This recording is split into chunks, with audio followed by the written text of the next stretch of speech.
The sound of shifting rock filled the darkness like the groaning of some ancient beast waking from slumber. And Zachary Randolph knew in that terrible instant that the mine was coming down around him. He dropped his pickaxe and ran, boots pounding against the rough-hewn floor of the tunnel, his lantern swinging wildly and casting maddened shadows across the walls. Behind him came the roar of collapse, a deafening thunder that drowned out his racing heartbeat and the ragged gasps tearing from his lungs. Dust billowed through the passage in choking clouds, and chunks of stone crashed down mere feet behind his heels. He dove forward as the ceiling gave way, rolling across the ground and covering his head with his arms as the world became nothing but noise and chaos, and the awful certainty that he was about to die. Then silence fell, heavy and absolute. Zachary lay still for a long moment, scarcely daring to breathe, waiting for the final collapse that would crush him flat. But the mountain had finished speaking. Slowly, carefully, he uncurled himself and sat up, coughing hard against the dust that coated his throat. His lantern had survived the fall, though its glass chimney had cracked. The flickering light revealed what he had feared most. The tunnel behind him was completely blocked, tons of rock sealing off the way he had come. He was trapped. He forced himself to take slow breaths, fighting down the panic that clawed at his chest. Panic would kill him faster than anything else. He had to think. The Silver Creek mine had multiple shafts and passages, many of them interconnected in ways the original miners had never properly mapped. If he could find another route, he might work his way around the collapse and reach the surface. He picked up his lantern and turned to face the darkness ahead, the section of tunnel that stretched deeper into the mountain. That was when he heard it. A sound coming from somewhere beyond the wall of rubble. Not the creak and groan of settling stone, but something else. Something that sounded almost like breathing, rapid and frightened, followed by a scraping noise as if something was trying to dig through from the other side.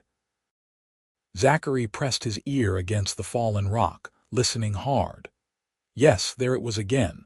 Something was alive in there, trapped just as he was trapped. His first thought was that another miner had been caught in the collapse, but that made no sense. He had been working alone this deep in the mine.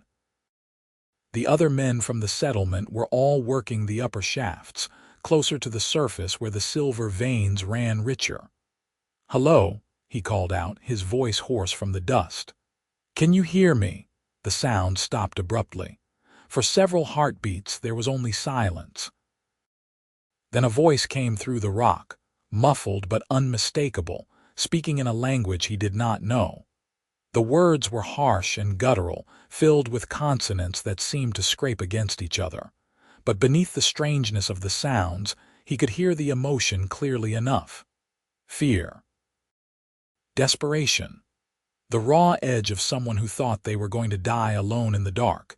His blood went cold. He knew what spoke that language. Orcs. Zachary stepped back from the rubble, his hand instinctively moving to the knife at his belt. Orcs were enemies, monsters that raided human settlements and killed anyone they caught.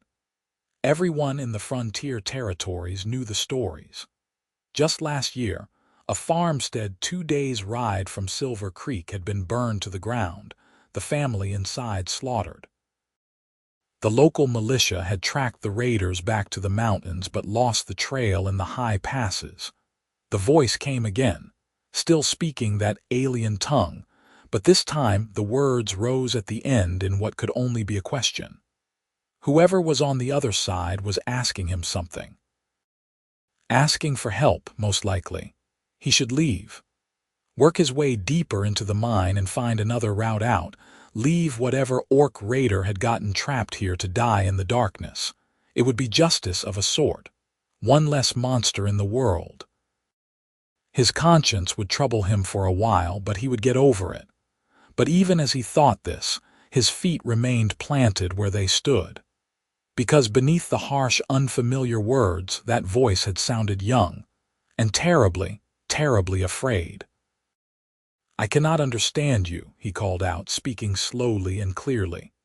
"Do you speak the common tongue?" Another pause, longer this time. Then a different sound came through the rock, a scrabbling, scraping noise as if hands were clawing at the stone. The voice came again, and this time he caught a word he recognized, repeated several times with increasing urgency. "Help! Help! Help!" Zachary closed his eyes and cursed himself for a fool. But he was already setting down his lantern and looking for his pickaxe, which had fallen nearby during his desperate flight. He retrieved it and turned to face the wall of rubble. "Stand back from the wall," he shouted. "I am going to dig through. You understand? Move away from the stone." The scraping sound stopped. He waited a moment, then raised his pickaxe and brought it down against the fallen rock with all his strength. The impact jarred his arms and shoulders, but the stone was loose rubble, not solid bedrock. Pieces shifted and broke away.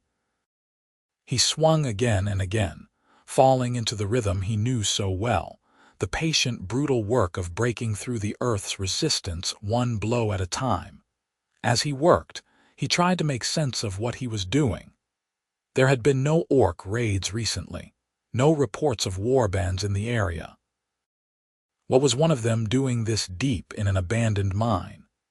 The Silver Creek diggings had been worked sporadically for decades, mostly by prospectors and small operations like his own. Had the orcs been trying to establish some kind of outpost in the depths? Were there more of them down here? That thought made him pause, pickaxe raised above his head. If he broke through and found himself facing a war party, he would die very quickly. But he heard only one voice, and it had fallen silent now, as if whoever was on the other side was listening to him work. Just one. He was probably still a fool, but he kept digging.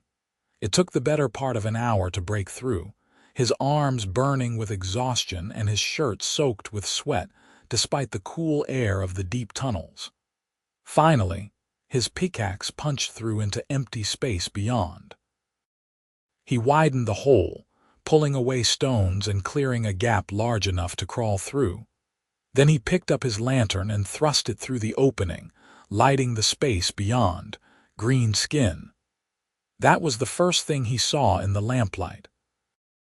Green skin streaked with dust and grime, and a face that was humanoid but distinctly other. High cheekbones, a broad nose, and when the figure flinched back from the sudden light, he caught the glint of small tusks protruding from the lower jaw. Pointed ears swept back from the sides of the head, and dark hair hung in tangled braids past the shoulders. It was an orc, exactly as he had suspected. But it was not a warrior. The orc pressed back against the far wall of what looked like a small natural cave, eyes wide and hands raised defensively. Those eyes were a strange amber color, and they stared at him with unmistakable terror. The orc was young, he realized, probably no older than 18 or 19 summers. Female, judging by the build and features. She wore simple clothing, a rough tunic and leggings that had once been dark brown but were now gray with rock dust. No armor, no weapons that he could see. "Please," the orc girl said in heavily accented common tongue, "please do not kill me." Zachary stared at her, completely at a loss for words. Of all the things he had expected to find behind that wall of rubble, a terrified, unarmed orc girl begging for her life had not been among them. "I am not going to kill you," he said finally, because it seemed important to say something. "Are you hurt?" She shook her head slightly, eyes never leaving his face. Her hands trembled where she held them up as if she expected him to strike her at any moment. "I am not hurt, only trapped. The stone fell." "The whole tunnel system collapsed," he said. "I am trapped too. The main shaft is blocked. I need to find another way out." He studied her for a moment, trying to reconcile the frightened young woman before him with every story he had ever heard about orc savagery. "What are you doing down here? "Is there a war party with you?" "No," she said quickly. "No war party. I am alone. I came here to hide." "Hide? Hide from what?" She lowered her hands slowly, apparently deciding that he was not about to attack her. But she remained pressed against the wall, ready to bolt if he made any sudden moves. "From my clan. I ran away. They were going to." She trailed off, and even in the uncertain lamplight he could see the flash of pain across her features. "It does not matter now. I came here to hide because humans do not use these deep places anymore, or so I thought. Then the mountain fell and I was trapped." This was becoming stranger by the moment, an orc running away from her own people, hiding in human minds. None of it made any sense, but he could sort out the mystery later, assuming they both survived long enough for there to be a later. "Can you move?" he asked. "Can you crawl through this gap?" She looked at the hole he had dug through the rubble, measuring it with her eyes, then nodded. "Yes, I can fit." "Then come through. The space on my side is part of the main tunnel system. If we follow it, we might find another shaft to the surface, but we need to move. The air down here will not last forever." She hesitated, and he could see the war of emotions on her face. She was afraid of him, that much was obvious, but she was even more afraid of dying alone in the dark. Finally, she pushed away from the wall and approached the gap on her hands and knees.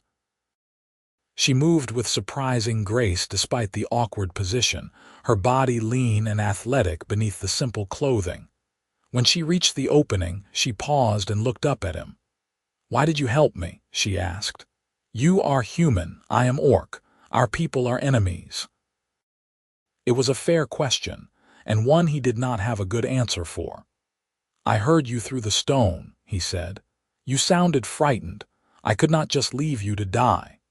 She studied his face as if looking for some sign of deception, then nodded slowly and began working her way through the gap. He stepped back to give her room, holding the lantern high to light her path. She emerged on the tunnel side dusty and disheveled but intact, and stood up to her full height. She was tall for a woman, her head coming up nearly to his chin, and she had the strong build he associated with people who worked hard for their living. But there was also a thinness to her frame that spoke of recent hunger, as if she had not been eating well. For a long moment they simply looked at each other in the lamplight, human and orc, both of them far from where they were supposed to be. "My name is Zachary," he said finally. "Zachary Randolph. I am a prospector. I have been working this mine for the past 3 months." "Mira," she replied, her voice quiet. "My name is Mira." "Well, Mira," he said, trying for a calm he did not entirely feel, "I think our best chance is to head deeper into the mountain. These old mines connect to the deep shaft about half a mile in. From there we can climb up to the eastern portal. It is a long way, but it should be clear." She nodded, hugging her arms around herself against the chill of the deep tunnels. "I will follow you." He picked up his pickaxe and started walking, holding the lantern out in front to light the way. Behind him, he heard Mira's footsteps, lighter than his but steady. The tunnel stretched ahead into darkness, the walls rough and unfinished, showing the marks of picks and hammers from long ago. Water dripped somewhere in the distance, a steady rhythmic sound that echoed through the passages. They walked in silence for a while, the only sounds their footsteps and breathing and the creak of the lantern's handle. Zachary's mind raced with questions, but he did not know how to ask them, or if he even should. What did you say to an orc? Especially one who had saved herself from some unknown fate by fleeing into human territory. It was Mira who finally broke the silence. "How far is this deep shaft?" "Maybe 40 minutes at a steady pace." "Are you able to keep walking?" "Yes," she said. "I am stronger than I look." He glanced back at her. In the lamplight, her green skin seemed to glow faintly, and her amber eyes reflected the flame like an animal's. She caught him looking and turned her gaze away, suddenly self-conscious. The tusks that curved up from her lower jaw were small and delicate, nothing like the large, brutal fangs he had seen in drawings and heard described in stories. Everything about her contradicted what he thought he knew about orcs. "How long have you been down here?" he asked. "In the mine, I mean." "Before the collapse." "4 days," she said. "Maybe 5. It is hard to tell time in the dark. I had a torch, but it burned out yesterday. I was trying to feel my way back toward the entrance when the stone started falling. 4 or 5 days with no light, alone in the depths of the mountain." The thought made him shudder. "You must have been terrified." "Yes," she admitted. "I thought I would die here, become a ghost wandering the deep places. My people believe that those who die alone in darkness are never at peace." "We believe something similar," he said. "That the dead need to be properly buried in earth and sunlight, or their spirits will linger." "Then we have that in common at least," she said, and there was a trace of something that might have been humor in her voice. "A shared fear of lonely death." The tunnel began to slope downward, and he slowed his pace, testing each step carefully. The floor was uneven here, broken by gaps and holes where the original miners had dug exploratory shafts. Mira stayed close behind him, and once when his foot slipped on loose gravel, her hand shot out and caught his arm, steadying him with surprising strength. "Thank you," he said. She released him quickly, as if the contact had burned her. "Be careful. A broken leg down here would be very bad." They continued on, more cautiously now. The air grew cooler and damper as they descended, and Zachary could hear the sound of running water growing louder. Good. That meant they were getting close to the underground stream that fed through this section of the mine. The deep shaft had been sunk to intersect that stream, providing water for the mining operations. If they could reach it, they could follow it upward to the surface. "Mira," he said, "why did you run from your clan? You do not have to answer if you do not want to, but I am curious." She was quiet for so long that he thought she was not going to reply. Then she spoke, her voice flat and carefully controlled. "My father promised me to a warrior named Thrak. He is strong and has many scars from battle, a respected fighter, but he is also cruel. He beat his first wife until she fled into the wilderness and died. Everyone knows this, but no one cares because he brings back plunder from his raids. My father said it was a good match, that I should be honored." Zachary felt a surge of anger on her behalf. "So you ran." "I tried to refuse. I said I would not marry him. My father beat me and locked me in our home. He said I would learn obedience or I would learn nothing. So I waited until night, broke the door, and ran. I knew they would come after me. Warriors do not like being refused, and Thrak least of all. He would hunt me down to salvage his pride. So I came into human lands, into these mountains. I thought they would not follow me here." She paused. "I was right, but I nearly died anyway." "You are not going to die," Zachary said firmly. "We are going to get out of here, both of us." "Why do you care?" she asked, and there was genuine confusion in her voice. "I am orc. Your people and mine have killed each other for generations. You should leave me here. It would be safer for you." He stopped walking and turned to face her, the lantern light casting shadows across both their faces. "Maybe that is what I should do," he said. "But I am not going to. You are right that our people are enemies. You are right that this whole situation is mad. But you asked me for help, and I am not the kind of man who leaves someone to die because they have green skin instead of pale skin. We are both trapped in this mountain, and we will both get out together or not at all." Mira stared at him, her amber eyes searching his face. Then, slowly, she nodded. "Thank you, Zachary Randolph. Just Zachary is fine. Thank you, Zachary." They continued walking, and something had shifted between them. The fear was still there and the wariness, but beneath it was the fragile beginning of trust. They were two people lost in the darkness, relying on each other to survive.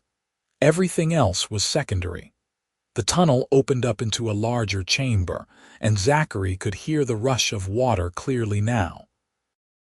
He held up the lantern, and the light revealed a wide shaft dropping away into darkness, with a crude wooden ladder built into one side. The underground stream flowed somewhere far below, its sound echoing up through the depths. "This is it," he said. "The deep shaft. The eastern portal is at the top, maybe 300 feet up. It is going to be a hard climb." Mira looked up at the ladder, which disappeared into shadows above them. "Is it safe? The wood looks old." "It was built 40 years ago and has not been maintained much since then," he admitted. "But miners used it regularly until a few years ago. It should hold our weight if we are careful and do not rush." She did not look convinced, but she nodded. "You go first. I will follow." Zachary tested the first few rungs, putting his full weight on each one before trusting it. The wood was dry and brittle in places, but it held. He hooked the lantern handle over his belt and began to climb, moving slowly and deliberately. Below him, he heard Mira step onto the ladder and begin her own ascent. The climb was brutal. His arms and shoulders were already exhausted from digging through the rubble, and now they screamed in protest as he hauled himself up rung after rung. The lantern swung at his waist, casting wild shadows across the shaft walls. He tried not to think about the drop below them or what would happen if the ladder gave way. Just one rung at a time. One hand, one foot, then the next.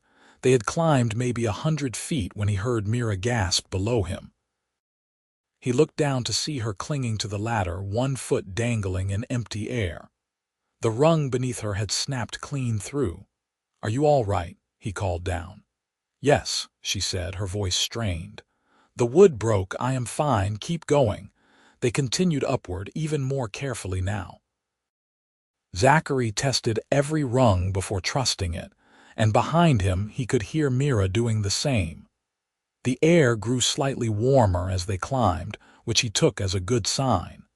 They were getting closer to the surface. His arms were shaking with exhaustion when his head finally bumped against something solid.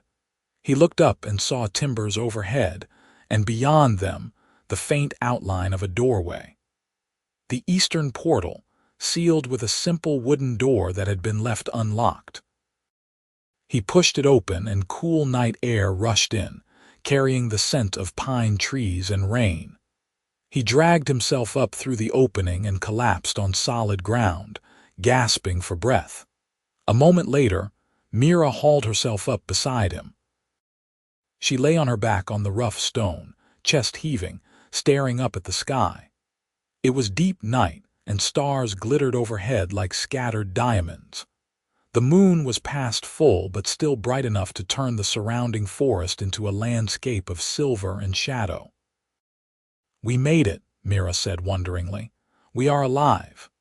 "Yes," Zachary agreed. "We are alive."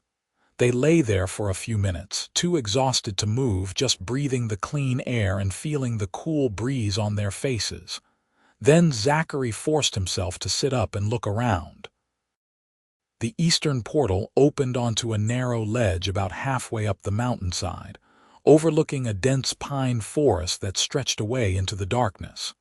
A rough trail led down from the ledge, zigzagging through the rocks and trees. "We should not stay here," he said. "This portal is not far from the main settlement, but it is still a few hours' walk. And you?" He looked at Mira, who had sat up beside him. In the moonlight, her green skin seemed to glow faintly. "You cannot come to Silver Creek. If the people there see you, they will panic. Some of them will want to kill you." She flinched as if he had struck her. "I know. I did not think past escaping the mine. I have nowhere to go." Zachary thought quickly. His cabin was about an hour's walk from here, set well back from the main settlement. He had chosen the isolated location specifically because he valued his privacy, and did not care for the noise and bustle of town life. No one came out there except occasionally the supply merchant making his rounds. If he could get Mira to the cabin without being seen, she would at least have shelter and food while they figured out what to do next. "I have a place," he said. "A cabin about an hour from here. It is far from other people. You can stay there for a while until we work out what to do." She looked at him with those strange amber eyes, and he could see the conflict in her expression, hope warring with disbelief. "Why would you do this? You do not know me. I am orc." "I keep noticing that you are orc," he said dryly. "Hard to miss, actually. But you are also alone and in danger, and I am not going to abandon you on a mountainside in the middle of the night. So you can come with me to the cabin, or you can strike out on your own and take your chances with whatever is out there in the dark. Your choice." Mira studied him for a long moment, then nodded slowly. "I will come with you, and Zachary, I will not forget this kindness. Let us focus on getting there in one piece first," he said. "Then we can worry about gratitude." The trail down the mountain was treacherous in the darkness, and Zachary had to rely on his memory of the path and the uncertain light of his cracked lantern. Mira moved beside him with surprising stealth, her steps nearly silent on the rocky ground. He supposed that made sense. If she had been trying to hide from orc hunters, she would have learned to move quietly. They reached the bottom of the trail and entered the forest. Here the trees grew thick and close, their branches interlacing overhead to block out much of the moonlight. Small creatures moved in the underbrush, their eyes reflecting green and gold in the lantern light before they scurried away. An owl hooted somewhere in the distance, and the wind whispered through the pine needles with a sound like rushing water. "Is it far?" Mira asked quietly. "Your cabin?" "Not far. Another half hour or so. How are you holding up?" "I am tired and hungry, but I can keep walking." "There is food at the cabin, not much but enough, and a proper bed. When was the last time you slept?" She thought about it. "I do not know. I would doze sometimes in the mine, but I was too frightened to really sleep.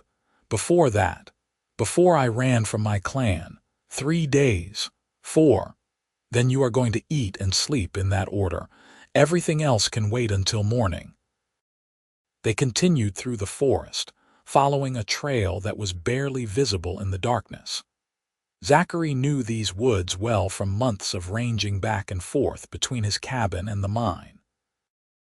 Every landmark was familiar to him: the lightning-struck oak, the stream crossing where you had to jump from stone to stone, the fallen log that looked like a sleeping bear in dim light. Finally, the trees opened up into a small clearing, and Zachary's cabin came into view. It was a simple structure, built from rough-cut logs with a stone chimney at one end and a covered porch at the front.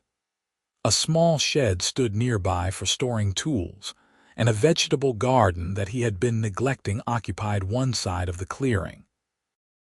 It was not much, but it was solid and weatherproof, and it was home. He led Mira up onto the porch and pushed open the door. The interior was dark and cold, smelling of wood smoke and dust. He set the lantern on the table and moved to light the other lamps, bringing the space into view. One main room with a stone fireplace, a table and chairs, a rough kitchen area with a cast iron stove. A ladder led up to a sleeping loft where his bed and personal belongings were stored. Mira stood in the doorway, looking around with wide eyes. "This is yours, all of it?" "Yes." "Not fancy, but it serves." "It is wonderful," she said softly. "In my clan, 6 or 7 people share a tent half this size." He moved to the fireplace and began building a fire, arranging kindling and striking sparks with his flint and steel. The flames caught and grew, pushing back the darkness and filling the room with warm, dancing light. Once the fire was going well, he added larger pieces of wood and turned to face Mira. She had moved to stand beside the table, her hands clasped nervously in front of her. In the firelight, he could see her clearly for the first time. She was covered in dust and grime from the mine, her dark hair hanging in tangled braids, her clothes torn and stained. But beneath the dirt, he could see that she was actually quite striking. The green skin that had seemed so alien in the lamplight had a rich emerald hue in the firelight, and her features, while definitely not human, had their own fierce beauty. The small tusks that curved up from her lower jaw gave her smile when she nervously attempted one, a slightly wild look. Her amber eyes were bright and intelligent, watching him with a mixture of caution and hope. "Sit down," he said, pulling out a chair. "I will get food." She sat, moving gingerly as if she expected the chair to collapse under her weight. Zachary went to his small pantry and pulled out bread, cheese, dried meat, and a jar of preserves. He set it all on the table along with 2 plates and a jug of water. "It is not a feast," he said, "but help yourself." Mira stared at the food as if she could not quite believe it was real. Then, moving carefully, she began to eat. She tried to be polite at first, taking small bites and eating slowly. But hunger soon overcame manners, and she ate with the single-minded focus of someone who had gone far too long without a proper meal. Zachary filled a plate for himself and ate more slowly, watching her and trying to process everything that had happened. This morning, he had woken up alone in this cabin, planning nothing more complicated than another day of swinging a pickaxe at stubborn rock. Now, it was the middle of the night, and he had an orc sitting at his table eating his food and quite possibly putting them both in terrible danger. If anyone from the settlement found out he was harboring her, there would be serious trouble. They would call him a traitor, or worse. They would drive him out or kill him. And they would definitely kill her. But what was the alternative? Turn her out into the wilderness with no food, no shelter, no chance. Let her starve or be killed by wild animals or captured by her own people who wanted to force her into an abusive marriage. He could not do that. He had saved her once already by digging through that rubble. He was committed now, for better or worse. Mira finished eating and leaned back in her chair, her eyes half closed with exhaustion. "Thank you," she said. "That was the best meal I have had in a long time." "You are welcome. Now you need to sleep. You look ready to fall over. Where should I?" She looked around uncertainly. "There is a spare blanket in the chest over there. You can make a bed by the fire. It will be warm and comfortable enough. Tomorrow we will figure out something better." She retrieved the blanket and spread it out near the hearth, then sank down onto it with a sigh. "Zachary, thank you for everything, for digging me out, for not killing me, for bringing me here. I know this must be very strange for you." "Strange is one word for it," he agreed. "But you are welcome, Mira. Try to rest. We are both safe now." She curled up on the blanket, pulling part of it over herself like a cocoon. Within minutes, her breathing had deepened into the rhythms of sleep. Zachary sat at the table for a while longer, watching the fire and trying to make sense of his own actions. Then, too tired to think anymore, he climbed the ladder to the loft and collapsed onto his own bed, not even bothering to remove his boots. He woke to sunlight streaming through the loft window and the smell of cooking food. For a moment he was confused, certain he was still dreaming. Then memory returned in a rush, and he sat up quickly, bumping his head on the low ceiling. He cursed, rubbed his head, and climbed down the ladder. Mira stood at the kitchen stove, tending a pan of eggs and potatoes. She had cleaned herself up somehow, her face and hands scrubbed free of mine dust, her hair rebraided and tied back. She still wore the same torn clothing, but she had brushed off most of the dirt. She looked up when he appeared and smiled tentatively. "Good morning," she said. "I hope you do not mind. I found eggs in your larder and potatoes in the basket. I wanted to make breakfast to thank you." He stared at her, still half asleep and processing the surreal image of an orc woman cooking breakfast in his kitchen. "I do not mind," he managed. "Thank you."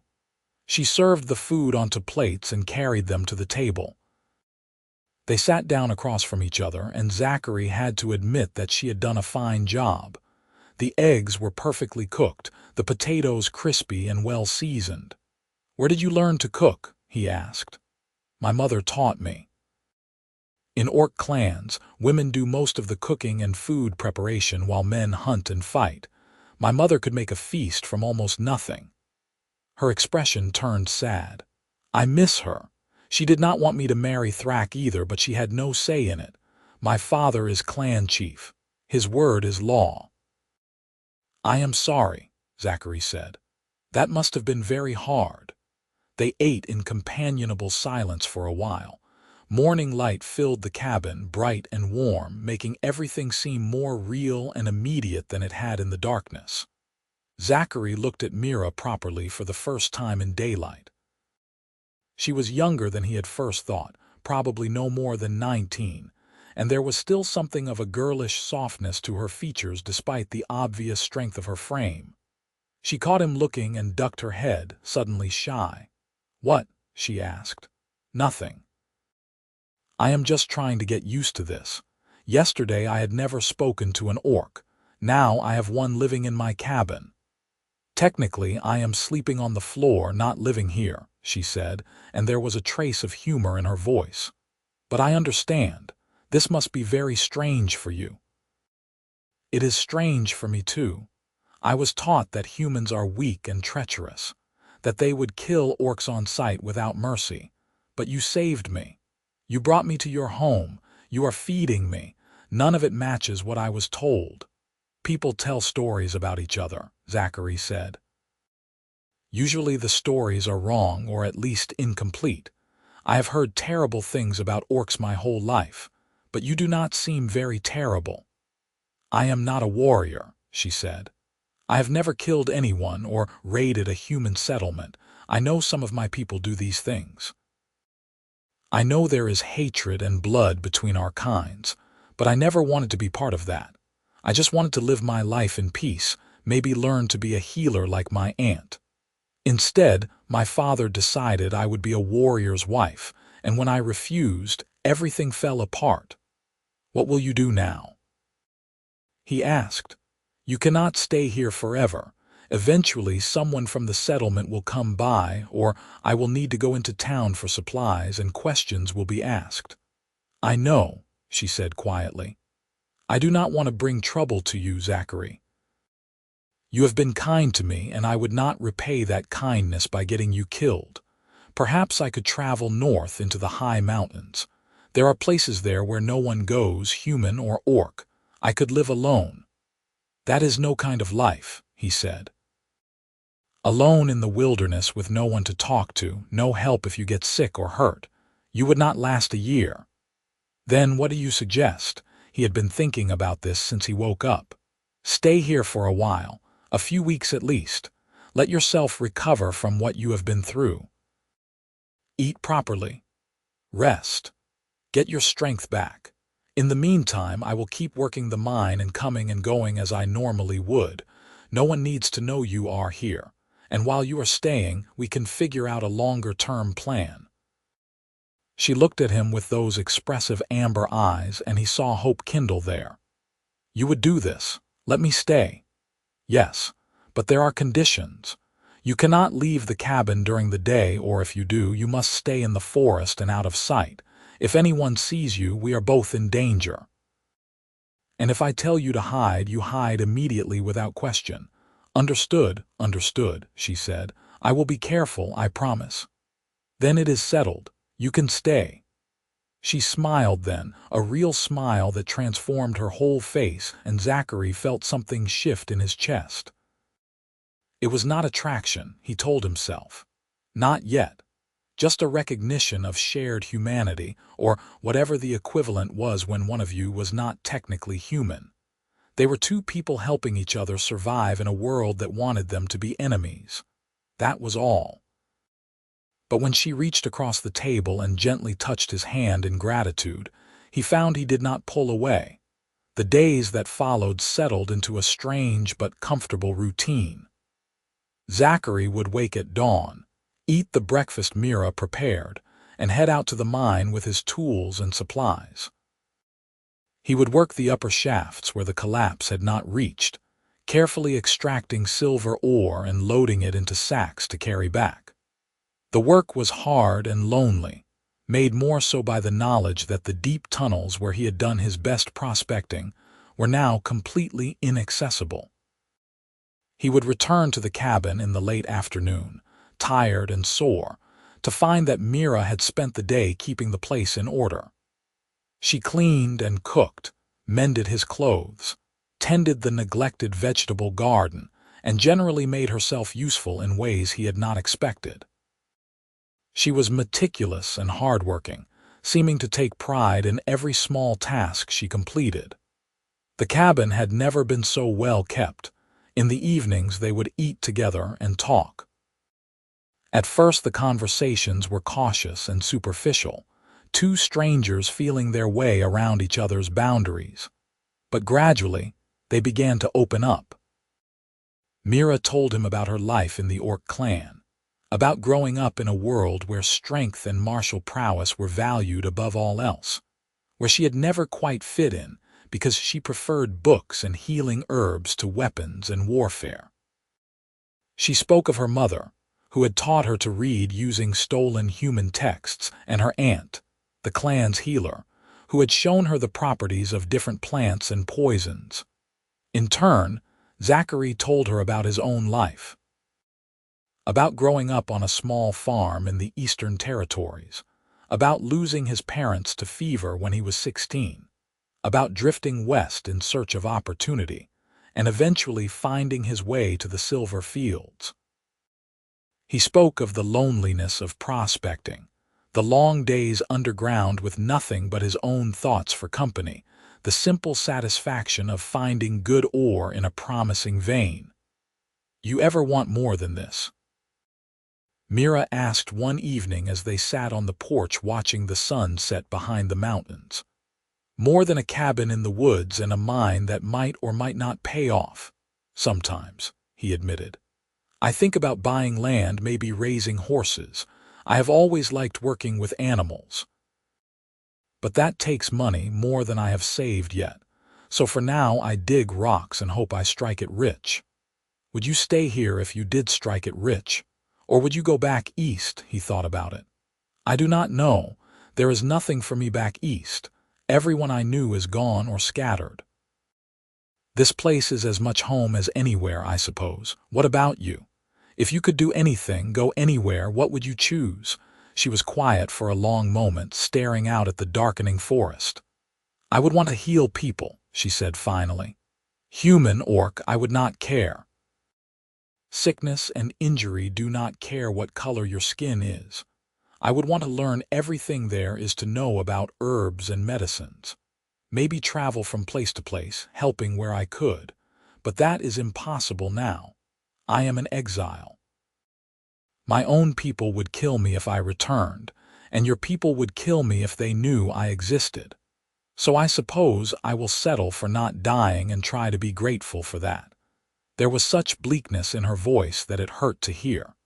Zachary reached over and gently touched her shoulder. "You are safe here, Mira. I know this situation is not what you dreamed of, but you are alive and free. That counts for something." She looked at him, and in the fading light her eyes seemed to glow. "It counts for a great deal, actually. More than you know."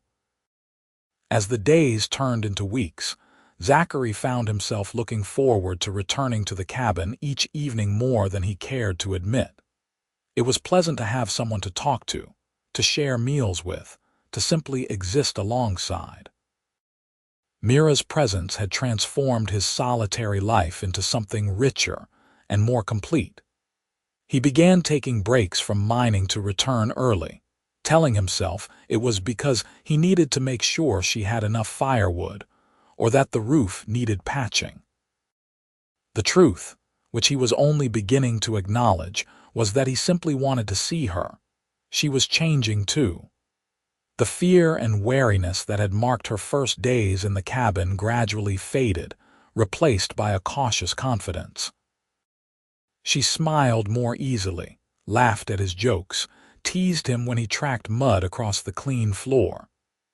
The desperate refugee who had begged him not to kill her was becoming someone else, someone more herself. He caught himself watching her sometimes as she worked around the cabin, admiring the grace in her movements, the way sunlight brought out copper highlights in her dark hair. This is dangerous, he told himself. She is orc. You are human. Even if you were fool enough to develop feelings for her, what future could there possibly be? She would have to hide forever, and you would be branded a traitor if anyone ever found out. Nothing good can come of this, but his heart was not listening to logic. One afternoon in late summer, Zachary returned from the mine earlier than usual. A support timber had cracked in the upper shaft, and he had decided it was too dangerous to work until he could shore it up properly. He approached the cabin quietly, not wanting to startle Mira, and that was when he heard the singing. Her voice drifted through the open windows, rich and melodic, singing in what he recognized as the orcish tongue. The words were incomprehensible to him, but the melody was hauntingly beautiful, full of longing and sorrow. He stood on the porch listening, not wanting to interrupt. When the song ended, he waited a moment before pushing open the door. Mira looked up from where she was kneading bread dough at the kitchen counter. "You are back early. Is everything all right? Timber problems. I will fix them tomorrow." "That was beautiful what you were singing. What was it?" She ducked her head, embarrassed. "An old song my mother taught me. It is about a woman who loved a warrior, but he died in battle before they could be married. She mourns him every night, singing to the moon and asking it to carry her words to him in the afterlife. It is lovely, sad but lovely." "Most orc songs are sad," she said. "We are not a happy people. Too much fighting, too much death." She returned her attention to the bread, punching down the dough with more force than strictly necessary. Zachary set down his tools and moved to the wash basin to clean up. "Can I ask you something?" "Of course. Do you regret running? Do you wish you had stayed and married that warrior Thrak?" She stopped kneading and turned to face him, her expression fierce. "No, never. I would rather die alone in the wilderness than live as his property. He would have broken me, Zachary. Crushed everything I am until nothing remained but fear and obedience. I have seen what he did to his first wife. I would not let that happen to me." "I am glad you ran," he said quietly. "Even if it was dangerous, even if it brought you here, I am glad you chose freedom." Their eyes met across the room and something passed between them, an understanding that went deeper than words. Mira turned back to the bread, her hands moving mechanically, but he could see the tension in her shoulders.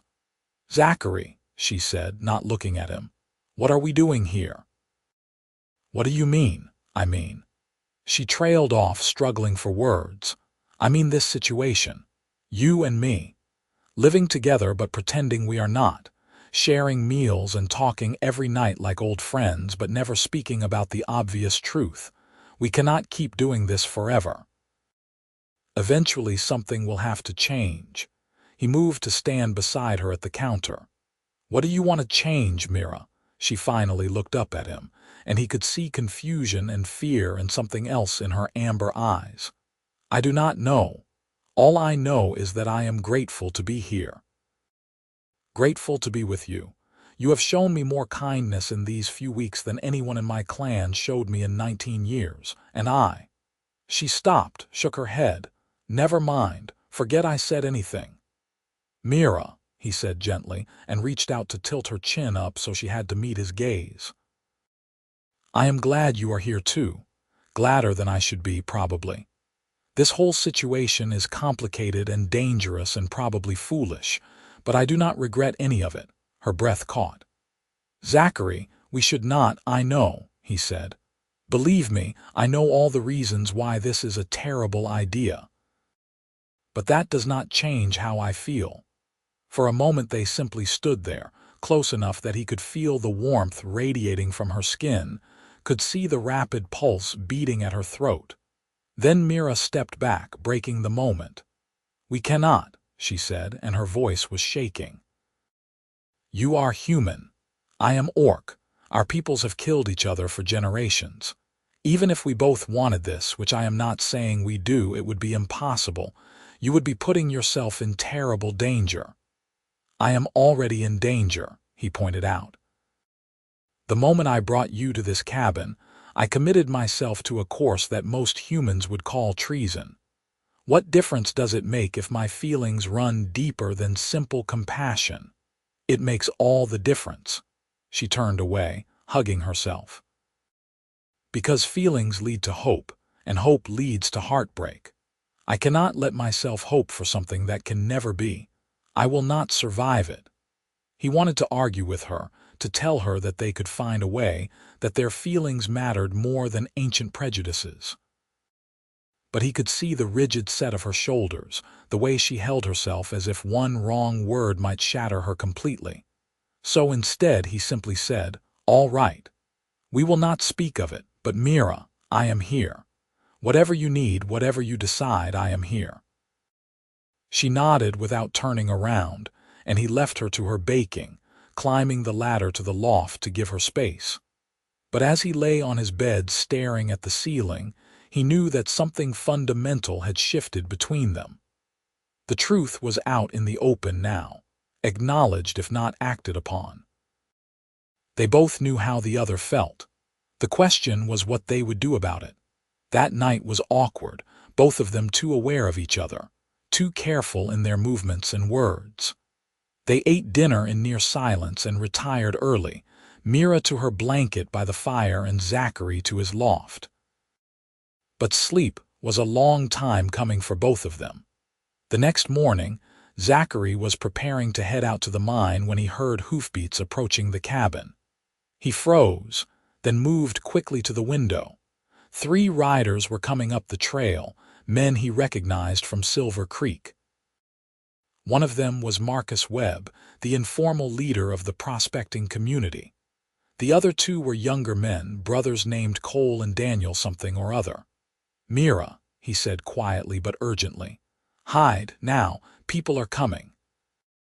She moved like lightning, gathering up her blanket and the few personal items she had accumulated, and climbing the ladder to the loft. She rolled under the bed, pulling the blanket over herself to stay hidden in the shadows. Zachary took a moment to scan the cabin, making sure there was no obvious sign that anyone else was living there. Then he stepped out onto the porch just as the riders pulled up. "Morning, Zachary," Marcus said, dismounting. He was a big man with a red beard and a perpetual squint from years of working in bright sunlight. "Hope we are not interrupting anything."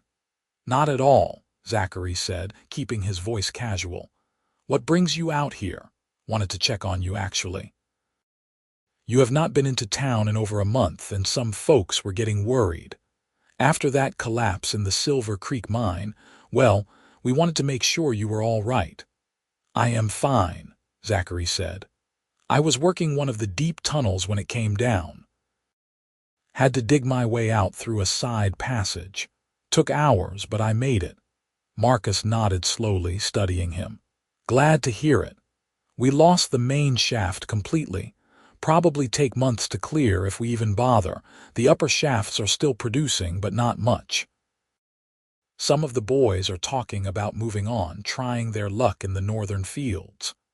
"I might do the same," Zachary said, which was not entirely a lie. He had been thinking about what he would do if the mine was no longer viable. Give it a few more weeks and see how it goes.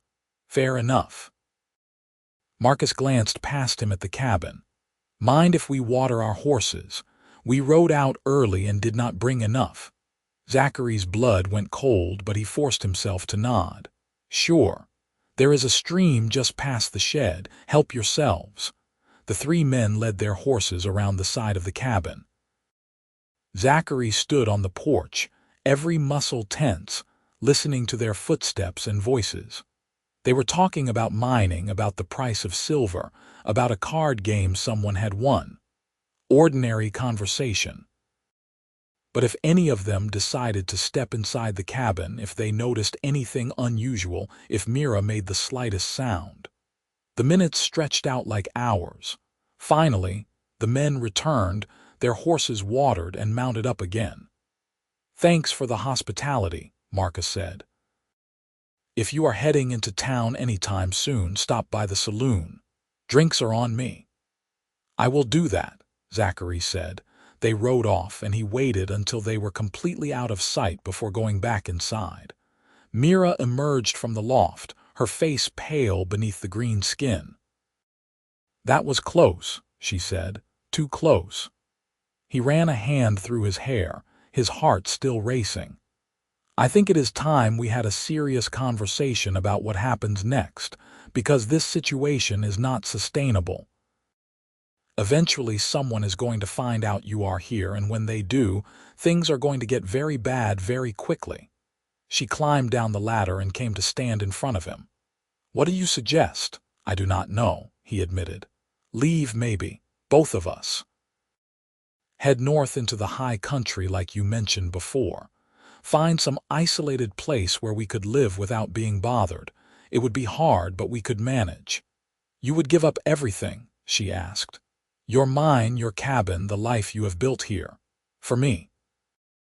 "There is not much to give up, honestly. The mine is blocked. The cabin is just wood and stone. And as for my life here, well, it was pretty lonely before you showed up." He met her eyes. "I am not saying you have to decide right now, but think about it, Mira.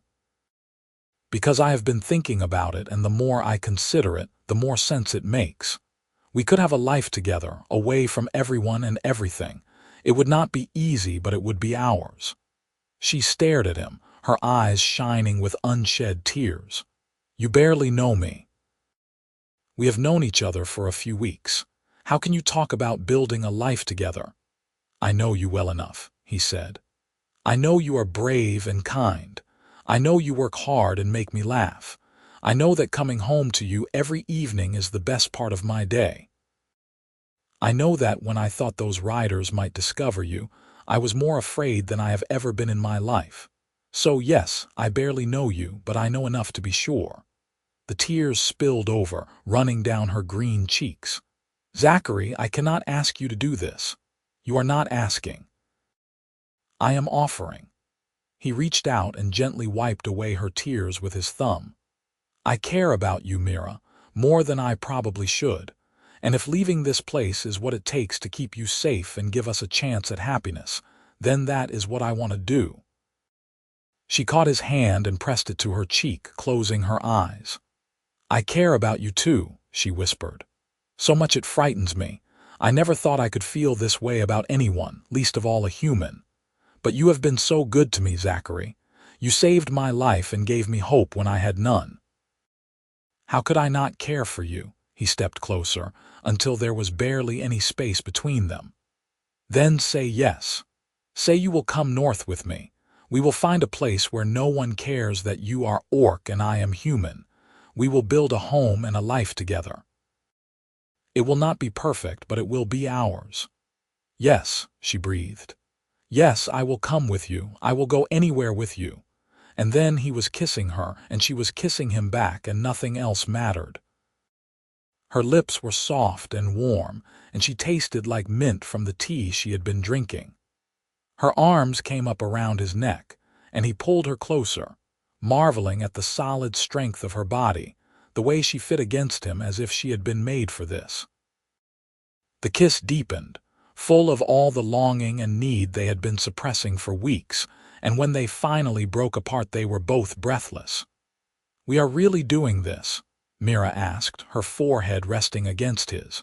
"We are really doing this," he confirmed. They spent the rest of that day planning. They would need supplies for an extended journey into the wilderness, enough food and tools to last, until they could establish themselves somewhere safe. Zachary had some money saved from his prospecting, enough to buy what they needed if he could make a quick trip into town without arousing suspicion. They would travel light and fast, avoiding the main trails, heading north toward the deep mountains where few people ever went. "How long do you think it will take?" Mira asked as they pored over the rough map Zachary had drawn of the region. "3 weeks, maybe 4 if we run into trouble. There are some old trapper cabins in the high country. Most of them are abandoned now. We could fix one up, use it as a base while we scout for a permanent location." "What about food? Can we hunt? I am a decent shot with a rifle, and you said you learned to trap and forage. Between us, we should be able to manage." "It will not be comfortable, especially at first, but we will survive." She reached across the table and took his hand. "I am not afraid of hardship, Zachary. I am afraid of losing you. Once we leave here, there is no going back. If something happens to you, if you get hurt or sick, I will have no one to turn to." "Then we will have to make sure nothing happens to either of us," he said. "We will be careful, we will watch out for each other, and we will make it work, Mira. I promise you that." 2 days later, Zachary rode into Silver Creek to purchase supplies. He told anyone who asked that he was planning to explore the Northern Territories, looking for new mining opportunities. It was a plausible enough story, and no one questioned it. He bought food, blankets, ammunition, and various tools, loading everything onto his pack horse. He also purchased a sturdy traveling cloak for Mira, one with a deep hood that could hide her face and ears if they encountered anyone on the trail. When he returned to the cabin that evening, Mira was waiting anxiously on the porch. "Did anyone suspect anything?" "No one suspected a thing. We are good to go." He began unloading the supplies. "I told Marcus Webb that I am leaving at the end of the week. He wished me luck and said I was welcome back any time. So we have a clean departure, no suspicion, no questions." "When do we leave?" "Tomorrow at dawn. I want to put as much distance between us and this place as quickly as possible. Every day we wait is another chance for something to go wrong." That evening they packed methodically, organizing everything they would need for the journey. Mira moved through the cabin with a kind of reverent care, touching things as if committing them to memory. This had been her home, however briefly, a place where she had felt safe for the first time in months. Leaving it could not be easy. "Are you all right?" Zachary asked, coming to stand beside her. "Yes," she said. "Just saying goodbye, I suppose. This cabin saved my life. You saved my life. I will always remember this place. We will find somewhere even better," he promised. "A place that is truly ours." They went to bed early, knowing they had a long journey ahead, but Zachary found himself unable to sleep. He lay in the loft staring at the ceiling, listening to the familiar sounds of the cabin settling around him. Downstairs, he could hear Mira shifting on her blanket, equally restless. Finally, he heard her climb the ladder. She appeared at the edge of the loft, illuminated by moonlight from the window. "Can I stay with you tonight?" she asked softly. "I do not want to be alone." "Of course," he said, moving over to make room. She lay down beside him and he wrapped his arms around her, pulling her close. She tucked her head under his chin, and he could feel her breath warm against his throat. They did not speak, did not kiss, just held each other in the darkness. It was enough. For now, it was enough. They woke before dawn and finished their preparations in the gray pre-morning light. Zachary saddled his horse and loaded the pack animal while Mira donned the traveling cloak and secured her hair beneath the hood. Looking at her, he could almost believe she was human, as long as no one looked too closely. They set out as the sun was rising, turning the eastern sky pink and gold. Zachary took one last look at the cabin, then turned his back on it and headed north. Mira walked beside his horse, her hand resting on his leg, and together they left behind everything familiar and stepped into an uncertain future. The first week of travel was uneventful but exhausting. They kept to game trails and avoided the main roads, moving through dense forest and over rocky ridges. Zachary had not exaggerated the difficulty. The terrain was rough and the going was slow, especially when they had to lead the horses across streams or up steep slopes. But Mira never complained, matching his pace and helping however she could. At night, they made camp in hidden clearings, building small fires that they kept burning just long enough to cook food and boil water. Then they would douse the flames and huddle together in the darkness, wrapped in blankets and listening to the sounds of the wilderness around them. Wolves howled in the distance. Owls called from the treetops. Once they heard something large moving through the underbrush nearby, and Zachary sat up all night with his rifle across his knees while Mira slept fitfully beside him. During the day, they talked to pass the time. Mira taught him words and phrases in Orcish, laughing at his terrible pronunciation. He told her stories about growing up on the farm, about his parents and the simple life they had led before fever took them. They discussed everything and nothing, learning each other in the way that only comes from spending days and nights in close proximity with no one else around. "Do you think we will ever be able to live normally?" Mira asked one evening as they sat by the fire. "Without hiding or running, I hope so," Zachary said. "Maybe not in our lifetime, but someday. People fear what they do not understand. But if they could see that we are not so different, that love does not care about the color of skin or the shape of ears, maybe things could change." "You are an optimist," she said, but there was affection in her voice. "I have to be. Otherwise, this whole situation is just too depressing to think about." She laughed and leaned against his shoulder. They sat like that until the fire burned down to embers, then retired to their shared bedroll, holding each other against the cold mountain night. On the 10th day, they reached the high country. The forests thinned out, giving way to alpine meadows carpeted with wildflowers and dotted with stands of stunted pine. The air was thin and cold, even in late summer, and snow still clung to the highest peaks. It was a harsh landscape, but also beautiful in a stark way. And most importantly, it was empty. They had not seen another human being since leaving the lowlands. They found the first trapper cabin 2 days later, nestled in a small valley beside a rushing stream. It was in rough shape, the roof partially collapsed and the door hanging off its hinges. But the walls were solid, and with some work it could be made livable. "What do you think?" Zachary asked. Mira walked around the structure, examining it critically. "The location is good. Water nearby, good sight lines, sheltered from the worst weather. We could fix this place up, make it home. Then let us get to work." They spent the next week repairing the cabin.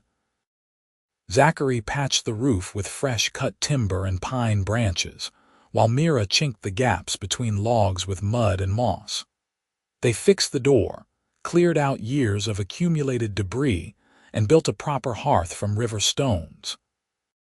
It was hard work, but satisfying in a way that mining had never been. They were building something together, creating a home with their own hands.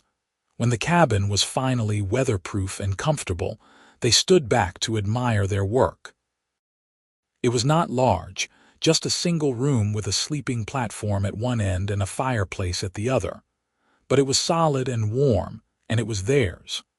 "Welcome home," Zachary said, and kissed her on the forehead. That night they made love for the first time, slowly and tenderly, learning each other's bodies in the flickering firelight. Mira was strong and passionate, her hands sure on his skin, her voice gasping his name as they moved together. Afterward they lay tangled in blankets, her green skin glowing in the warm light, and Zachary thought he had never been so content in his entire life. "I love you," he said, because it was true and needed saying. She turned in his arms to face him, her amber eyes serious. "I love you too, Zachary Randolph, with everything I am. You are my home now, the only home I need." They fell asleep wrapped around each other, and for the first time since the mine collapse, Zachary did not dream of falling rocks and crushing darkness. Instead, he dreamed of a future, bright and full of possibility. The months that followed were the happiest of Zachary's life. He and Mira settled into their high mountain valley, living simply but well. He hunted deer and elk, while she gathered wild plants and herbs, her knowledge of healing lore proving invaluable. They fished the stream for trout, tended a small garden of hardy vegetables, and prepared for the winter that would inevitably come. As the days shortened and the air grew crisp with approaching autumn, Mira taught Zachary more of orcish culture and language. In return, he taught her to read and write in the common tongue, using an old book of poetry he had brought with him. They would sit by the fire in the evenings, Mira sounding out words while Zachary corrected her pronunciation, and it felt more like courtship than education. One evening in late autumn, after the first snowfall had dusted the peaks white, Mira seemed unusually quiet during dinner. Zachary watched her push food around her plate, her mind clearly elsewhere. "What is wrong?" he asked. She looked up at him, and he could see nervousness in her expression. "I have something to tell you. I am not sure how you will react." His heart clenched. "Whatever it is, you can tell me." "I am pregnant," she said quietly. "About 2 months, I think. I have been certain for a few weeks now, but I did not know how to tell you." Zachary sat in stunned silence, processing this information. A child. They were going to have a child, half human, half orc. A child who would belong to neither world and yet bridge both of them. "Zachary," Mira's voice was small and frightened. "Please say something." He realized he had been quiet too long. He reached across the table and took both her hands in his. "That is wonderful news," he said, and meant it with his whole heart. "We are going to be parents, Mira. You and me. We are going to have a family." The fear in her eyes dissolved into joy and relief. "You are happy, truly." "I am terrified," he admitted. "I have no idea how to be a father. But yes, I am happy, happier than I can express." She came around the table and climbed into his lap, kissing him fiercely. "I was so afraid you would be angry, that this would be too much." "Too much," he laughed and held her close. "Mira, you are the best thing that ever happened to me. This child, our child, is a gift. We will figure it out together, just like we have figured out everything else." That winter was hard but bearable. The snow piled deep in their valley, and there were days when they could not venture outside at all. But the cabin was warm and well stocked, and they had each other. Zachary spent the long dark evenings carving a cradle from pine wood, smoothing every edge until it was perfect. Mira sewed baby clothes from scraps of fabric and soft leather, her hands moving with practiced skill. As her belly grew round with their child, Zachary found himself falling even more deeply in love with her. She was beautiful in pregnancy, her green skin seeming to glow from within, her whole being focused on the life growing inside her. He would sometimes wake in the night and watch her sleeping beside him, and feel overwhelmed by the magnitude of what they had created together. The baby was born on a cold, clear night in early spring, when the snow was beginning to melt, and the first brave flowers were pushing through the frozen ground. Mira's labor was long and difficult, and there were moments when Zachary feared he would lose them both. But she was strong, stronger than he had ever imagined, and just as dawn was breaking, she brought their daughter into the world. The baby was perfect. She had her mother's green skin, though lighter in shade, and her father's dark hair. Her eyes, when they opened, were a striking blend of amber and brown. Tiny tusks were barely visible in her lower jaw, and her ears came to delicate points. She was a true blending of both her parents, belonging to neither race entirely but carrying the best of both. "What should we name her?" Zachary asked, cradling his daughter with infinite care. Mira, exhausted but radiant, considered. "Something that means hope," she said, "because that is what she is, our hope for a better future." They settled on Hope, simple and direct. Little Hope Randolph, who would grow up in a mountain valley far from the prejudices and hatreds of the wider world, raised by parents who loved each other across every boundary. The years passed. Hope grew from infant to toddler to bright, curious child, learning to walk and talk and ask endless questions about everything she saw. She was equally comfortable speaking Orcish and the common tongue, equally at home helping her mother gather herbs or her father check his trap lines. She was fierce and gentle, strong and kind, and watching her grow was the greatest joy of Zachary's life. They remained isolated in their valley, venturing out only rarely to trade at distant settlements, where no one knew them and no one asked too many questions. Mira would stay hidden during these trips, and Hope would pass for an odd-looking human child with her cloak pulled up and her tusks hidden behind closed lips. It was not ideal, but it worked. When Hope was 5 years old, she asked the question they had been dreading. "Why do we live alone? Why are there no other children for me to play with?" Zachary and Mira exchanged glances, then sat down with their daughter between them. "Because the world is not ready for us yet," Mira explained gently. "Some humans hate orcs, and some orcs hate humans. If they knew about our family, they might try to hurt us." "But why?" Hope asked, her young face confused. "We are not hurting anyone." "No, we are not," Zachary agreed. "But people fear what is different. They do not understand that love is stronger than hate. But someday, little one, someday things will change. And when they do, families like ours will not have to hide anymore." Hope thought about this seriously, then nodded. "Then I will help change things when I grow up. I will show people that different is not bad." Her parents smiled at each other over her head, both of them thinking the same thing. If anyone could bridge the gap between their peoples, it would be this child they had made together. More years passed. Hope grew tall and strong, her mother's daughter in so many ways but with her father's gentle heart. She learned to hunt and track, to identify every plant in the high country, to read and write and think critically about the world. She was becoming a remarkable young woman, and Zachary felt a fierce pride every time he looked at her. One summer evening when Hope was 10 years old, Mira and Zachary sat on the porch of their cabin watching the sun set behind the mountains.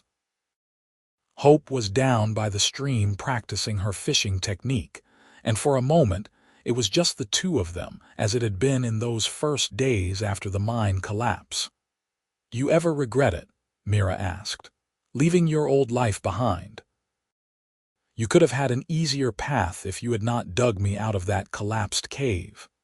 Zachary took her hand, her green fingers intertwining with his pale ones. "Not for 1 second," he said. "Everything good in my life came from the moment I heard you on the other side of that rubble. You, Hope, this home we have built together, I would not trade any of it for an easier life."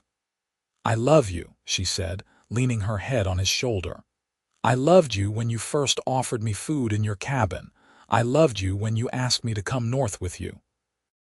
I love you now, and I will love you always. And I love you, Mira, from the day I found you until the day I die." They sat together in comfortable silence, watching their daughter play in the fading light, and both of them knew that they had found something precious and rare. Against all odds, despite every obstacle their world had placed in their path, they had built a life together. They had created love where there should have been hatred, family where there should have been division, hope where there should have been despair. The mine collapse that had nearly killed them both had instead brought them together and given them everything worth having. And as the stars began to appear in the darkening sky, Zachary Randolph sent up a silent prayer of thanks to whatever powers had guided his hands that day he dug through the rubble to save an orc girl who would become his wife, his love, his world. Years continued to flow by in their secluded valley. Hope grew into adolescence and then into young adulthood, her unique heritage making her unlike anyone else in the world. She had her mother's warrior spirit and her father's compassionate heart, and she carried herself with a quiet confidence that came from being deeply loved and accepted exactly as she was. When Hope turned 16, she began to express a desire to see more of the world beyond their valley. "I understand why we have stayed hidden," she told her parents one evening, "but I want to know what else is out there. I want to meet other people, even if they do not understand what I am." Zachary felt his protective instincts surge, but Mira placed a calming hand on his arm. "She is old enough to make her own choices," she said quietly. "We cannot keep her sheltered forever." So they began taking longer trips together, venturing to trading posts and small settlements on the far edges of the frontier. Hope wore her hood and kept her tusks hidden, and most people assumed she was simply an exotic-looking human girl. Those who looked closer and asked questions received vague answers about mixed heritage from distant lands. It was not entirely untrue. During one such trip to a remote trading post, they encountered an old healer, a woman with silver hair and shrewd eyes who studied Hope with unsettling intensity.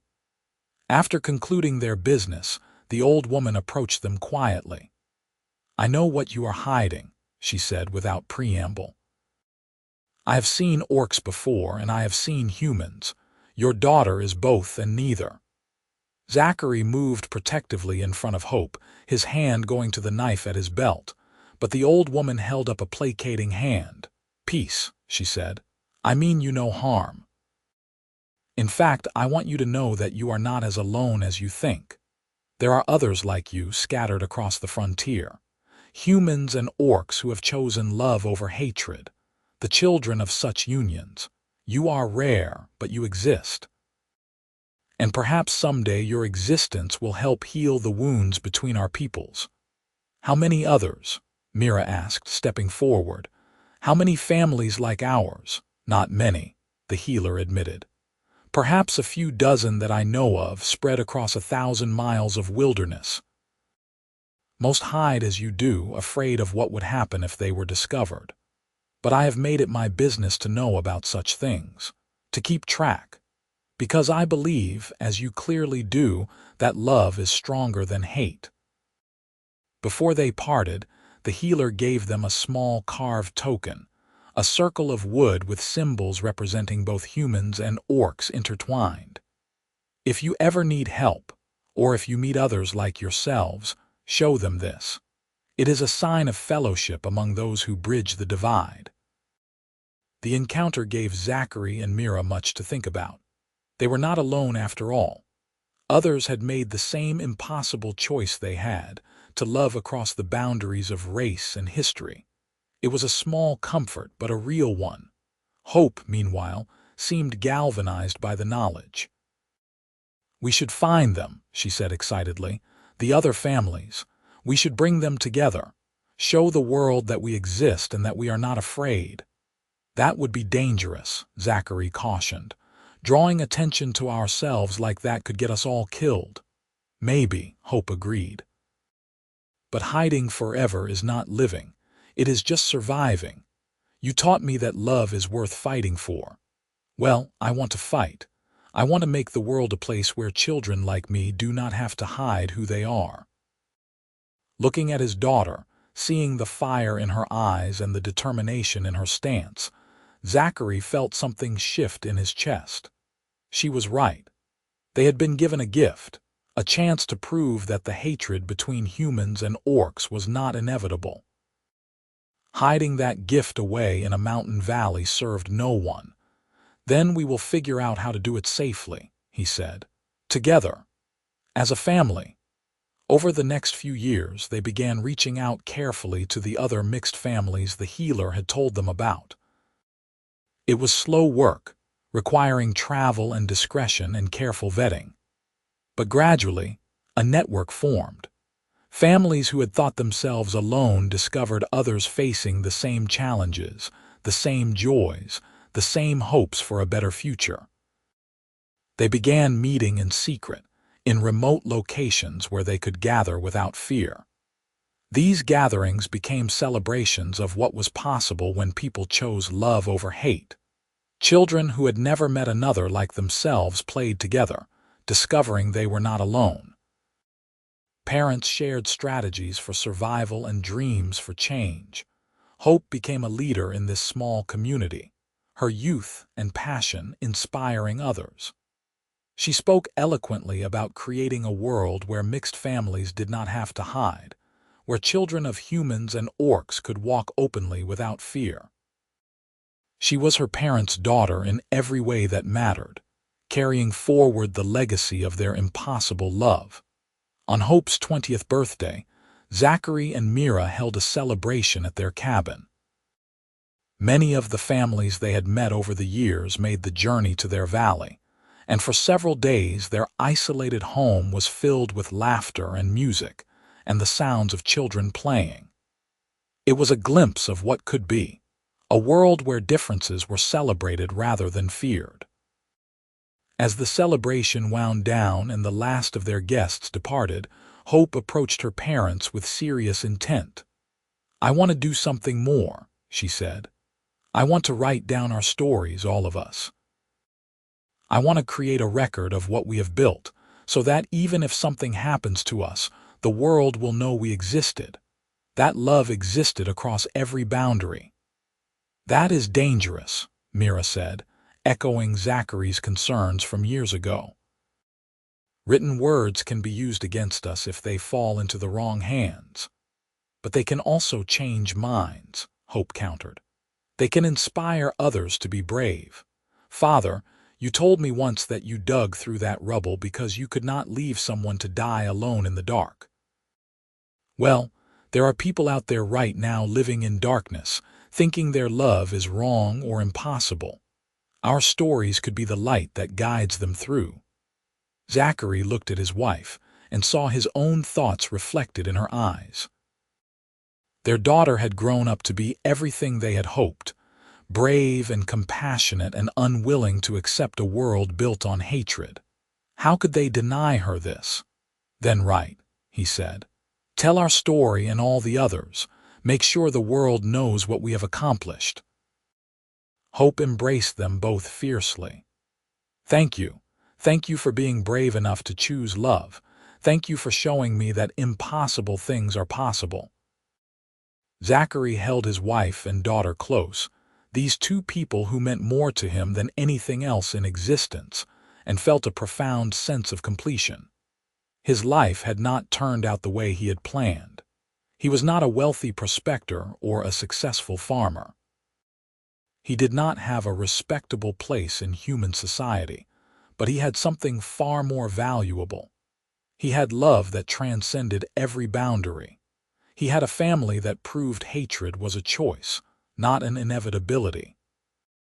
He had a daughter who would carry that message forward into a future he might not live to see.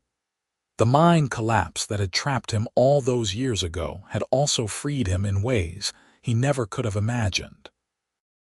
It had broken down the walls between human and orc, between fear and understanding, between isolation and love.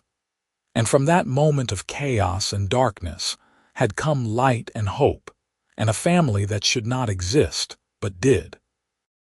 As the sun set behind the mountains that evening, painting the sky in shades of gold and crimson, Zachary Randolph stood on his porch with Mira's hand in his and their daughter nearby, and knew with absolute certainty that every choice he had made, every risk he had taken, had been worth it. He had dug through the rubble and found not just an orc girl in need of rescue, but his whole future. And that future, against all odds and expectations, was beautiful.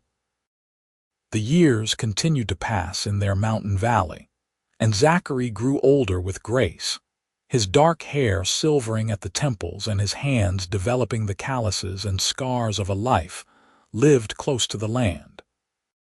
Mira remained strong and vibrant, her green skin barely showing the passage of time in the way of her people, who aged more slowly than humans. But there were small changes, a few silver threads in her dark braids, laugh lines around her amber eyes that deepened with every smile. Hope completed her project, filling journal after journal with the stories of mixed families across the frontier. She documented everything, the struggles they faced, the joys they discovered, the children they raised. It was a testament to love's power to overcome even the deepest societal divides. She made copies and distributed them carefully through their network, ensuring that if one set was discovered and destroyed, others would survive. Word of their community began to spread in unexpected ways. Occasionally, a new family would appear at their valley, having heard whispers of a place where human-orc couples could find acceptance. Each time, Zachary and Mira welcomed them, sharing what they had learned about survival and secrecy, about building a life in the margins of two worlds. One spring morning, when Zachary was in his late 50s, a lone figure appeared on the trail leading to their cabin. Zachary watched warily as the stranger approached, but relaxed slightly when he recognized the carved token hanging around the newcomer's neck, the symbol of fellowship among mixed families. The stranger was a young human man, travel-worn and exhausted. Behind him, at a more cautious distance, was an orc woman with a baby in her arms. "Please," the man said, his voice hoarse. "The healer 3 days south told us we might find sanctuary here. My wife's clan has discovered our relationship. They are hunting us. We have nowhere else to go." Zachary did not hesitate. "Come inside. You are safe here." Mira emerged from the cabin, took one look at the frightened orc woman and her child, and immediately went to her. "Come, sister," she said in perfect orcish. "You need food and rest. No one will harm you here." They took the family in, gave them shelter and supplies, and eventually helped them travel further north to an even more remote location where they could start fresh. It was not the first time they had helped refugees from prejudice, and it would not be the last. "We have become a way station," Mira observed one evening after the family had moved on. "A safe harbor for those crossing between two worlds." "Is that such a bad thing?" Zachary asked. "No," she said, smiling. "It is exactly what we should be. You saved me once. Now we save others." "It feels right." Hope, who had been present for this conversation, spoke up. "I have been thinking about taking the stories beyond our network, publishing them somehow, getting them into the hands of ordinary humans and orcs, not just those in mixed relationships, but everyone. If people could read these accounts, see the real human and orc faces behind the fear and hatred, maybe minds could change." "That is incredibly dangerous," Zachary said immediately. "I know. But is it not more dangerous to stay silent, to let hatred continue unchallenged?" It was an argument they had had before, and one that Zachary knew he was losing. Hope was an adult now, capable of making her own choices and accepting the consequences. And perhaps she was right. Perhaps hiding had served its purpose, and now it was time to step forward into the light. "If you do this," Mira said carefully, "you cannot do it from here. This valley has been our sanctuary for nearly 25 years. If you publish these stories and someone traces them back to their source, everyone who has ever found refuge here will be in danger." Hope nodded seriously. "I know. I have been thinking about establishing somewhere else, maybe on the far frontier where human and orc territories actually border each other. A place where both peoples interact regularly. If change is going to happen, it needs to happen there. not hidden away in the mountains. The thought of his daughter leaving, of putting herself in danger for this cause, terrified Zachary. But he also knew he could not stop her. She had her mother's courage and determination, and she had seen too much of the world to be content hiding forever. "When?" he asked quietly. "Soon," Hope said. "Before winter. There is a border settlement called Crossroads Ford where humans and orcs trade despite the official hostilities between their peoples. It would be the perfect place to begin." Zachary looked at Mira and saw his own fears and pride reflected in her eyes. Their daughter was choosing a hard path, but it was the right one. They had raised her to be brave, to stand for what she believed in. Now they had to trust that upbringing. "Then we will help you prepare," Mira said, "and we will be here if you ever need to come home." The months before Hope's departure were bittersweet. Zachary spent them teaching her everything he could about surviving in settlements, about reading people and situations, about knowing when to fight and when to fade into the background. Mira taught her more advanced healing skills, knowing that those abilities would serve her well in any community. Together, they prepared her for a life they had never lived themselves, one that required existing openly in the world rather than hidden from it. When the day finally came for Hope to leave, Zachary found he could barely speak past the lump in his throat. He embraced his daughter fiercely, breathing in her familiar scent, memorizing the feel of her in his arms. "Be careful," he managed. "Be smart. And remember that no cause, however noble, is worth your life." "I will be careful," Hope promised. "But I have to do this, Father, for you and Mother, for all the families who helped raise me, for the children who will come after. Someone has to start building bridges, and I have 2 feet planted firmly in both worlds. If not me, who?" He could not argue with that logic. So he released her, watched her embrace Mira with equal fierceness, and then stood beside his wife as their daughter walked down the trail that led away from their valley. She did not look back, and Zachary was grateful for that. If she had, he might have called her back, might have begged her to stay safe in their mountains rather than risk herself in the wider world. "She will be fine," Mira said, though her voice was thick with tears. "She is strong. We made her strong." "I know," Zachary said. "But that does not make it any easier to watch her go." They stood together on their porch for a long time after Hope disappeared from view, holding each other against the ache of her absence. The cabin would be very quiet without her. But they had each other as they always had, and that would be enough. Over the following years, they received occasional letters from Hope, smuggled through their network of mixed families. She had established herself in Crossroads Ford and was working as a healer, serving both human and orc patients without discrimination. Her skills had earned her respect, though people still whispered about her strange appearance and unclear heritage. She had begun sharing the stories quietly, letting people read accounts of mixed families, of love transcending hatred. Minds were changing slowly, she reported. So slowly, but they were changing. Zachary and Mira continued their life in the mountains, growing older together, still providing sanctuary when it was needed. Their hair went gray, then white. Their movements became slower, more careful, but their love never diminished. If anything, it grew deeper with each passing season, enriched by decades of shared experience and unwavering devotion. One winter evening, as they sat by the fire in their cabin, Zachary took Mira's hand and studied her face in the firelight. She was still beautiful to him, her green skin rich as emerald, her amber eyes bright with intelligence and warmth.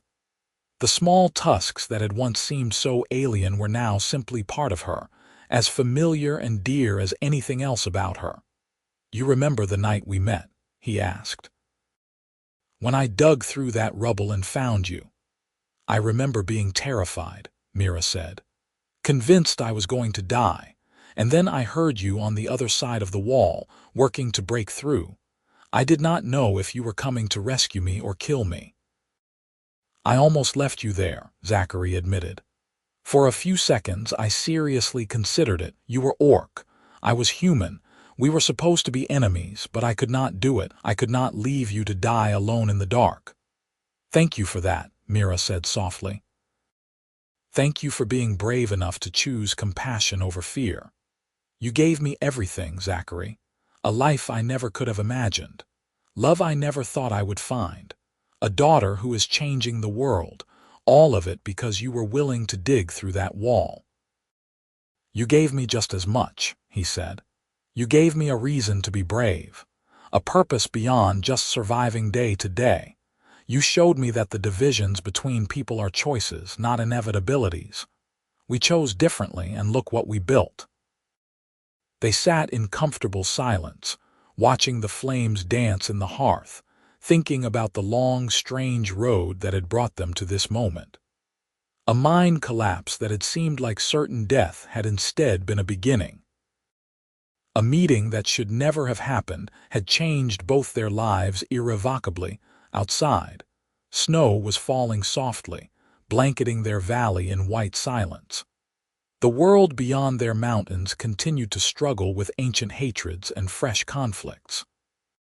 But here, in this cabin built by their own hands, there was peace. There was love. There was proof that a different way was possible. Several more years passed, and Zachary's health began to decline in the way of humans in their later years. His joints ached in the cold. His breathing grew labored with exertion. Mira cared for him with the tenderness she had once shown their infant daughter, helping him through his daily tasks, sitting with him when the pain was bad. "I am sorry," he said one difficult evening. "I know you will outlive me by decades. It is not fair to leave you alone." "Nothing about us has ever been fair," Mira said, stroking his white hair back from his forehead. "Fair would have been letting you die in that mind collapse. Fair would have been me being beaten to death by Thrak. We left fair behind the day we chose each other. And I regret nothing, Zachary. Not one single moment. Promise me you will not hide away after I am gone," he said. "Promise you will stay connected to hope, to the community we built. You still have so many years ahead of you.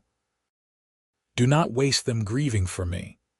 "I will grieve for you as long as I live," she said firmly, "but I will also honor you by continuing the work we started. I promise." He smiled and kissed her palm. "That is all I ask." News came the following spring that brought both joy and validation to their final months together.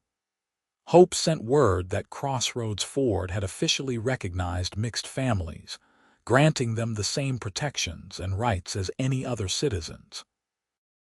It was a small victory in a vast world, just one settlement among thousands, but it was a beginning. The stories Hope had shared, the proof that human orc love could create families rather than conflict, had changed enough minds to matter. "We did it," Zachary said when Mira read him the letter. "Not completely, not everywhere.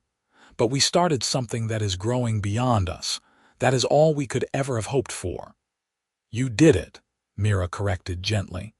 "When you chose to dig through that rubble, when you brought me home instead of turning me over to your settlement. When you loved me despite every reason you had been given not to, you started all of this. We started it together," he insisted. "The moment you trusted me enough to crawl through that gap, the moment you chose to stay rather than run. We did this together, Mira. Everything important we have ever done has been together." As spring deepened into summer and summer mellowed toward fall, Zachary's strength continued to fail. He spent most of his days in bed now, with Mira always nearby, reading to him or simply holding his hand. Hope came home for a visit, bringing with her a young man who looked at her the way Zachary had once looked at Mira, with love and awe and fierce devotion. "Father, Mother," Hope said, "I want you to meet someone. This is Marcus Thorne. He is human and we are. That is, we plan to." "You are in love," Zachary said, and managed a smile despite his weakness. "I can see it plainly, and you want our blessing." "We would like it, yes," Hope admitted. Zachary looked at the young man, who met his gaze steadily despite his obvious nervousness. "Marcus Thorne, do you know what you are getting into? Loving an orc is not easy, as I can attest. The world will judge you harshly. People you consider friends will turn their backs. Life will be complicated and sometimes dangerous." "I know, sir," Marcus said, "but Hope is worth it." "She is worth everything." "Then you have my blessing," Zachary said, "and my advice: dig through the walls that separate you, build something beautiful together, love without fear." Hope embraced him carefully, tears streaming down her face. "Thank you, Father. Thank you for showing me what was possible, for proving that love matters more than fear." They were the last words Zachary spoke to his daughter. That night, as autumn wind whispered through the pines and the first frost silvered the grass, he slipped away peacefully in his sleep. Mira's hand clasped in his, a smile on his weathered face. Mira grieved as she had promised she would, deeply and without shame. But she also honored his memory by continuing their work. She remained in their mountain valley, providing sanctuary for mixed families, sharing the stories Hope had recorded, adding her own wisdom to the growing movement toward understanding.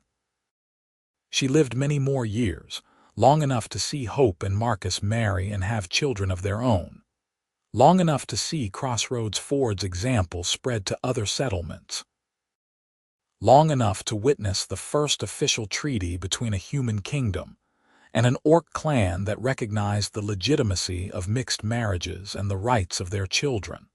The world did not change overnight. Prejudice and hatred did not disappear simply because one man had chosen to dig through a collapsed tunnel to save an orc girl. But that choice had consequences that rippled outward across decades, touching lives and changing minds in ways both subtle and profound. When Mira finally died, at peace in her bed in the cabin she and Zachary had made their home, she was surrounded by family. Hope was there, now a woman in her 50s with grandchildren of her own. Marcus was there, gray-haired and gentle. And dozens of others came to pay their respects to the woman who had helped build bridges between peoples who had once only known how to build walls.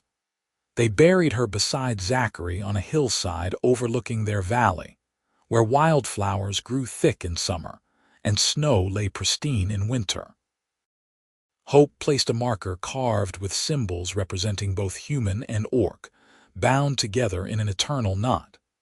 And on that marker, she had inscribed the story that everyone in their community knew by heart. The mine collapsed and trapped something alive. The miner dug through and found an orc girl. What happened next changed everything, because sometimes love requires only one moment of courage, one choice to extend compassion instead of judgment, one decision to dig through the rubble and see what waits on the other side. Zachary Randolph had made that choice in a dark tunnel deep underground, and from that single act had grown a legacy of hope that would outlive them all. He had found not just an orc girl, but the rest of his life. And in saving her, he had ultimately helped save countless others who would follow the path they forged together. Their story ended, but its echoes continued. In every mixed couple who chose love over fear, in every child who proved that differences could be bridges rather than walls, in every person who remembered that sometimes the most important thing you can do is simply refuse to leave someone alone in the dark. The mine had collapsed. The miner had dug through, and what he found was everything: